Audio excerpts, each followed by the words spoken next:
तो आलू में अंडे डालें और फिर कमाल देखें। आज मैं आप लोगों से शेयर करूंगी फ्रेंच फ्राइज़ की कोई इतनी ज़बरदस्त सी रेसिपी जिसमें ना ही तो आपको आलू को बार बार धोना है, ना ही बॉईल करना है, और सबसे अच्छी बात कि कोई भी स्पेशल आलू नहीं चाहिए। घर में रखे हुए आलू से ही बनाएंगे ये क्रिस्पी, क्रंची और मज़ेदार से फ्रेंच फ्राइज़, वो भी मिनटों में। बिस्मिल्लाहिर्रहमानिर्रहीम। अस्सलामुअलैकुम।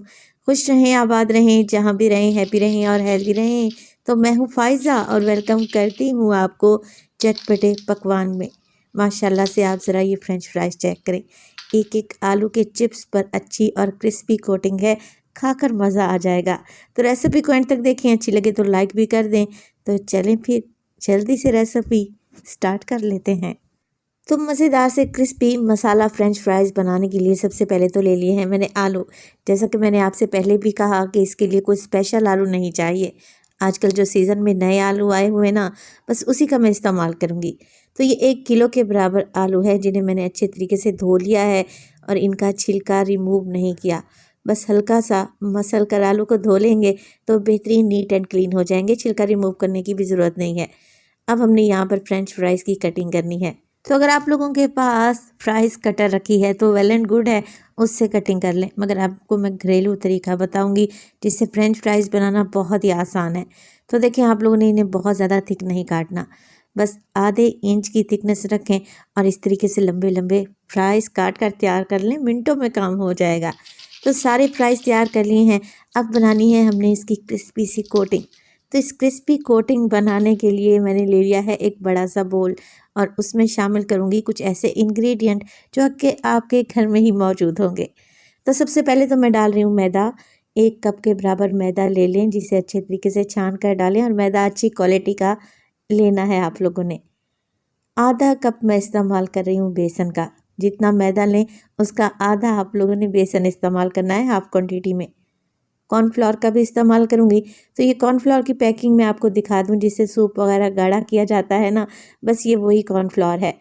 अब आप लोग पूछेंगे कि फ़ायज़ा अगर कॉर्नफ्लोर ना हो तब हम क्या डालें? आप इसमें अरारोट डाल सकते हैं या फिर चावल का आटा भी शामिल किया जा सकता है। तो मैं 1 कप कॉर्नफ्लोर डाल दूँगी। तो अब आप लोग प्लेटें भर भर के फ्रेंच फ्राइज़ बनाएं और बच्चों को खुश कर दें। बस रेशो आप लोगों ने यही रखना है, 1 कप मैदा, 1 कप कॉर्नफ्लोर और आधा कप बेसन। कुछ मसालों का भी इस्तेमाल कर लेते हैं। तो नमक डालूंगी मैं इसमें 1 टीस्पून, मोटी कुटी हुई लाल मिर्च डाल रही हूँ 1 टीस्पून, और इसके अलावा शामिल करेंगे इसमें काली मिर्च का पाउडर 1 टीस्पून। तो मज़ेदार से फ्रेंच फ्राइज़ का जायका और खुशबू बढ़ाने के लिए मैं लहसुन पाउडर का भी इस्तेमाल करूँगी, 1 टीस्पून शामिल कर दें। इसके अलावा डालूँगी मैं इसमें बेकिंग पाउडर। अच्छा, बेकिंग पाउडर की भी डब्बी आप लोग देख लें, ये मीठा सोडा नहीं है, बेकिंग पाउडर है। जब केक वगैरह बेक करते हैं ना तो बेकिंग पाउडर का इस्तेमाल करते हैं, बस वही आप लोगों ने ले लेना है। अच्छा, हाफ़ टी स्पून लेवल करके डालें, ये डालना बहुत ही ज़रूरी है, इसी से तो फिर क्रिस्पी फ्रेंच फ्राइज़ बनकर तैयार होंगे। 1 अंडे का भी इस्तेमाल कर रही हूँ। चलिए जी, सारी चीज़ों को मिक्स कर लेते हैं और अब थोड़ा थोड़ा पानी ऐड करते हुए हमने एक बैटर बनाकर तैयार कर लेना है। और इसी स्टेज पर अगर तो रेसिपी आप लोगों को ज़रा सी भी अच्छी लग रही हो, रेसिपी को लाइक कर दिया करें और चटपटे पकवान को सब्सक्राइब भी कर लें। आप सब लोगों का बेहद शुक्रिया। तो मैदे और कॉर्नफ्लोर की सारी गुठलियों को ख़त्म कर लें। बैटर बस इतना पतला होना चाहिए कि इससे अच्छे तरीके से फ्रेंच फ्राइज़ कोट हो जाएं। अगर बैटर को आप ज़्यादा गाढ़ा या थिक बनाएंगे ना तो फिर फ्रेंच फ्राइज़ क्रिस्पी बनकर तैयार नहीं होंगे, ये बात आपके ध्यान में रहनी चाहिए। तो मैं इसकी कंसिस्टेंसी आप लोगों को चेक करवा देती हूँ। तो आप लोग ज़रा चेक करें, ना ही ये बैटर बहुत ज़्यादा पतला है और ना ही बहुत ज़्यादा गाढ़ा है, मीडियम कंसिस्टेंसी रखें। ऑयल को मैंने पहले ही गर्म करने रख दिया था मीडियम टू लो फ्लेम पे। अब ना ही तो आलू को हमने बार बार धोना है, उसका स्टार्च ख़त्म करना है, ना ही बॉयल करना है, ना ही फ्रीज़र में रखना है। आलू जो मैंने काट कर रखे हुए थे ना, बस इस बैटर में डाल दें। बस कोशिश ये करें जितने आप लोगों ने फ्रेंच फ्राइज़ बनाने हैं उतने ही इस बैटर में ऐड करें एक वक्त में। अच्छे तरीके से कोटिंग लग जाए तो बस, ऑयल पहले से ही गर्म है तो फिर देर किस बात की, जल्दी जल्दी क्रिस्पी फ्रेंच फ्राइज़ बनाना स्टार्ट कर लेते हैं क्योंकि बच्चों से तो सब्र ही नहीं हो रहा। बस इसी तरीके से आप लोगों ने गर्मा गर्म ऑयल में फ्रेंच फ्राइज़ डालते जाने हैं। तो ऑयल का टेम्परेचर मीडियम रखा हुआ है मैंने। आप लोग ऑयल्स के बबल से अंदाज़ा लगा लें कि जैसे जैसे मैं फ्रेंच फ्राइज़ डालती जा रही हूँ कैसे बबल से आ रहे हैं। बस इतना ही ऑयल को गर्म होना चाहिए। अच्छा जी, 1 से 2 मिनट के लिए तो इनको बिल्कुल भी ना छेड़ें। 2 मिनट के बाद आप इनकी साइड को चेंज कर लें। एक-एक आलू के चिप्स पर ये मज़ेदार सी कोटिंग लगेगी और बिल्कुल भी ऑयल में नहीं बिखरेगी इंशाअल्लाह ताला। अच्छा, यहाँ पर हमने सिर्फ़ और सिर्फ 3 से 4 मिनट के लिए ही फ्रेंच फ्राइज़ को फ्राई करना है, क्योंकि मैं इसे डबल फ्राई करूँगी और इसका मज़ा दोबाला हो जाएगा। तो 3 मिनट में ही जब आप फ्राई कर रहे होंगे तभी आप लोगों को अंदाज़ा हो जाएगा कि ये कितने क्रिस्पी बने हैं। बस जी, हल्का-हल्का सा गोल्डन कलर नज़र आने लगा है मुझे। मैं फ्रेंच फ्राइज़ निकाल लूँगी और बाकी के सारे आलू भी इसी तरीके से फ्राई कर लेंगे।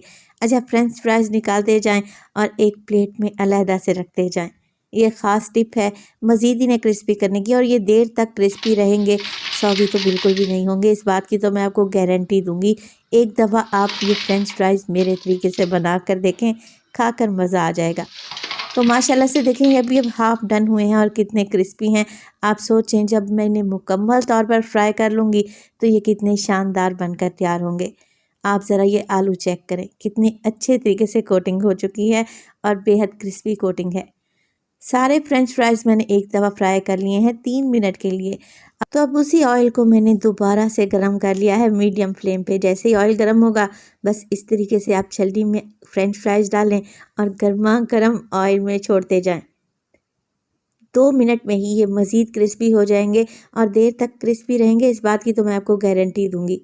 माशाल्लाह से देखिए बेहतरीन सा कलर आ चुका है और जैसा कलर मैं चाहती थी, हल्का सा गोल्डन कलर आए तो बस इन्हें निकाल लेते हैं। बच्चों की छुट्टियां स्टार्ट होने वाली हैं। आप ये रेसिपी एक बार मेरे कहने पर तो ज़रूर बनाएं।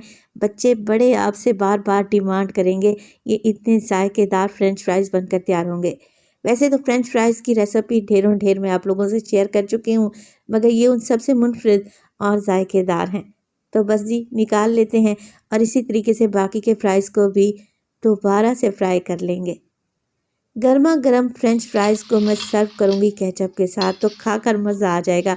आज ही इस रेसिपी को शाम की चाय के लिए ट्राई करें और अपना फीडबैक लाजमी दें कि आपको मेरी रेसिपीज़ कैसी लग रही हैं और मज़ीद आप क्या देखना चाहते हैं।